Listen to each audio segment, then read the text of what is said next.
Les voy a presentar ahora a nuestros invitados de hoy. Carlos Ingaramo, él es investigador del fenómeno OVNI, fundador del grupo Hemisferios, especialistas en la investigación de campo, integrante de la Red Argentina de Ovnilogía. Por otro lado, está con nosotros el licenciado Juan Acevedo, psicólogo, especialista en la investigación de fenómenos paranormales e integrantes del grupo SIFO, autor junto al doctor Berlanda del libro Los Extraños, y también el doctor Néstor Berlanda, médico psiquiatra, integrante del equipo interdisciplinario del Programa Provincial de Salud Mental de Santa Fe y creador del grupo SIFO, Círculo de Investigadores del Fenómeno OVNI. Bueno, la verdad, impresionante el testimonio de Julio Plattner. ¿Ustedes cómo lo ven? Creo que sobran las palabras, ¿no? En respecto a lo contundente del relato de Julio. Además, dentro de la investigación OVNI y dentro de los testimonios OVNI, la sencillez de Julio habla por sí sola. Sí, es lo que más llama la atención. Bueno, vamos a ver ahora un informe sobre abducciones.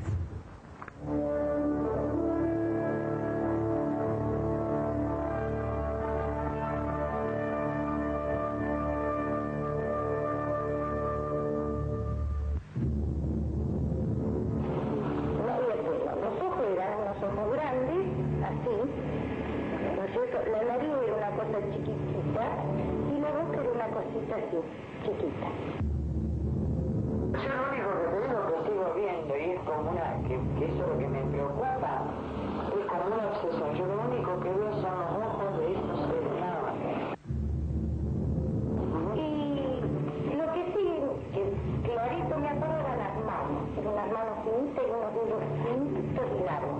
Y de este lado lo tenía yo, que me tocaban así, como que se le movía como que si se rieran, ¿no? El tema de las abducciones por entidades anómalas representa un verdadero desafío para la construcción del pensamiento moderno, tanto por sus implicancias en el plano de lo científico como de lo filosófico, abriendo nuevas perspectivas en la búsqueda de un mayor entendimiento del hombre y su entorno.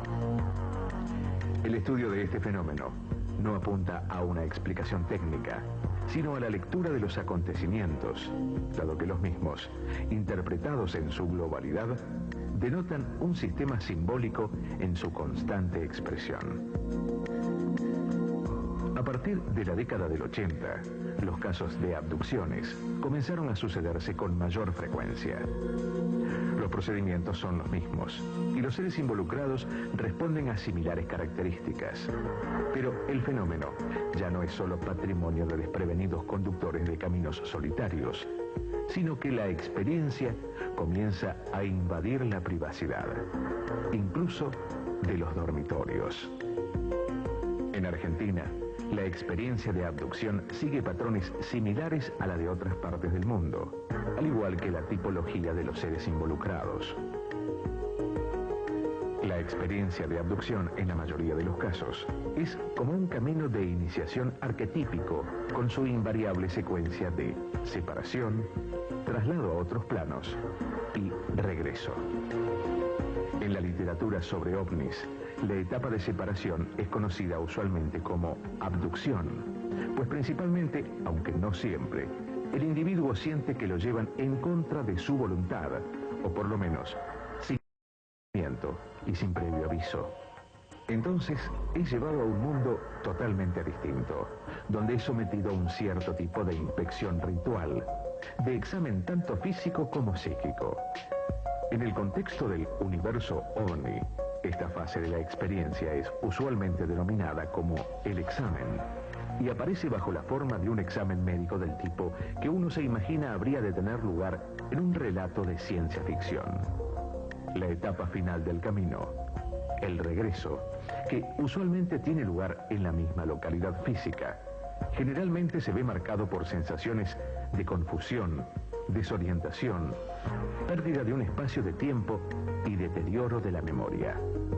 Pero habitualmente también aparece la sensación, aunque vagamente comprendida, de que algo extraordinario ha ocurrido, que ha de dejar una huella indeleble en la vida del secuestrado. Quizás esto sea lo más importante de la experiencia de la abducción, El testigo sufre lo que se denomina una reestructuración de la conciencia, en donde cambia totalmente su visión de la vida y del mundo. Por otro lado, hay pautas comunes, tanto psíquicas como biológicas, en los abducidos, hecho que se da en todas partes del mundo. No es abducido quien quiere, sino quien puede de acuerdo a una determinada constitución psicobiológica. En la mayoría de los casos, los seres asociados a las experiencias de abducción se presentan como de 1,20 m de estatura, cabeza voluminosa calva, rostro inexpresivo, piel grisácea, manos y brazos largos, desproporcionadamente largos, y el rasgo más sobresaliente y más común en todos los casos, enormes ojos negros y profundos, y una característica notoria, falta de nariz y labios casi inexistentes.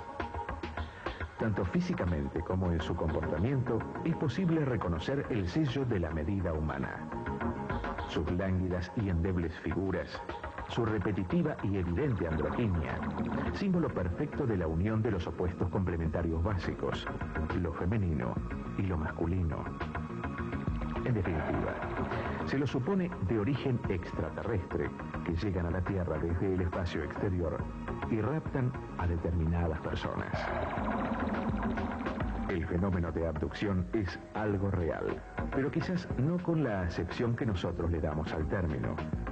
Hay evidencia de que algo de naturaleza desconocida se imprime en nuestra realidad consensuada. Extrañas marcas de quemaduras, cicatrices inexplicables, traslaciones de vehículos, testigos acompañantes que pueden certificar parte de la experiencia. Hechos que indican que algo ha pasado, algo que escapa a nuestra comprensión, pero que no prueba ciertamente que haya seres extraterrestres vinculados en la experiencia. El fenómeno de las abducciones es un fenómeno mundial, tanto es así que Steven Spielberg está haciendo una miniserie que se llama Abducidos, en la cual cuenta 50 casos de abducciones que sucedieron en Estados Unidos. ¿Cuántos casos habrá en Argentina? Nosotros al menos hemos podido trabajar con 30 casos. Hay una cuestión que es muy importante. A diferencia de lo que se trabaja en otras partes del mundo, como Estados Unidos, que hay una costumbre por recolectar casos, ¿sí? En nuestro caso particular, junto al doctor Néstor Orlando, pensamos que es... Ustedes dos trabajan con este tema trabajamos juntos. Creemos que es preferible tener pocos casos, pero trabajarlos en extenso. Aparte, del otro problema es que en los próximos tiempos, digamos, quizás estos casos hayan empezado a incrementarse a partir justamente de la difusión que ha tenido el fenómeno. Como que la gente se anima a hablar, ¿no? Que la gente se anima a hablar, o que de pronto los fenómenos que no tienen explicación ya se lo empieza a vincular al tema de las abducciones, aunque quizás no tenga que ver con esto. Es decir, de pronto una persona que ve una luz en el camino y tiene un poco de tiempo perdido, lo asocia con que algo le pasó, que fue raptado. Entonces ya empieza a transformarse un caso cuando en realidad hay un espacio de tiempo y una luz, nada más. Qué difícil debe ser darse cuenta quién es un abducido y quién no. Por eso en los 30 casos, no todos los casos fueron casos reales y concretos de abducción. Y por eso es tan importante el testimonio de Julio, porque ocurrió en el año 1983, donde todavía el fenómeno no estaba tan masificado. Es muy importante tratar de recolectar estos casos vírgenes, digamos, porque verdaderamente dimensionar el fenómeno en sí de la abducción. ¿Y qué tienen en común los abducidos? Dentro de las características, hay en muchos casos de los que nosotros pudimos recolectar dentro del país, e inclusive también con el exterior, digamos, hay en muchos casos situaciones conflictivas de la infancia, por ejemplo, problemas en la infancia o enfermedades. Hay determinadas conductas, digamos, que no significa que tenga una enfermedad, sino que es como que la persona adquiriría desde chico una cierta gimnasia. Una predisposición. O una cierta gimnasia para desplazarse a otras realidades, o a otros planos, o entrar en otros estados no ordinarios de conciencia. ¿Pero esta preparación es psíquica o es espiritual? Es psicobiológica. La espiritual no podemos dar cuenta. ¿Vos, Julio, qué opinás? Bueno, yo no estoy... ¿Vos sentís como que tenías una predisposición a esto? No, yo nunca, digamos, sentí que estaba predispuesto a que me ocurriera esto. Lo que sí, bueno, a partir de ese momento sí, me interesa el tema y, digamos, estaría dispuesto a que en cualquier momento, bueno, si tuviera otra oportunidad de saber algo más y contactarme con ellos, estaría dispuesto. Claro. A mí lo que me llama la atención es que no piden permiso, ¿no? Pues es terrible. La sensación que uno debe sentir es, ¿cómo? Claro, yo pienso que si a uno, digamos, se le presentara un caso tan extraño, con seres distintos a nosotros, y bueno, en ese momento se asusta y bueno, no creo que se preste a que lo lleven o lo secuestren, digamos, en ese caso. Bueno, tenemos muchísimo más y en el próximo bloque las palabras de Ingramo, que está con nosotros. Ya volvemos.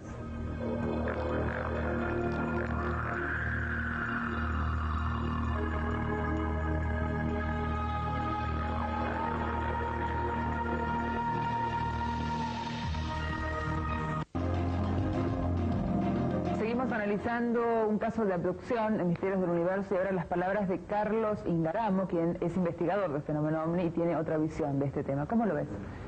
Mira, en base a la experiencia que acumulamos con nuestros compañeros del grupo de Misterios, del grupo CEFU, tenemos que dejar en claro algo.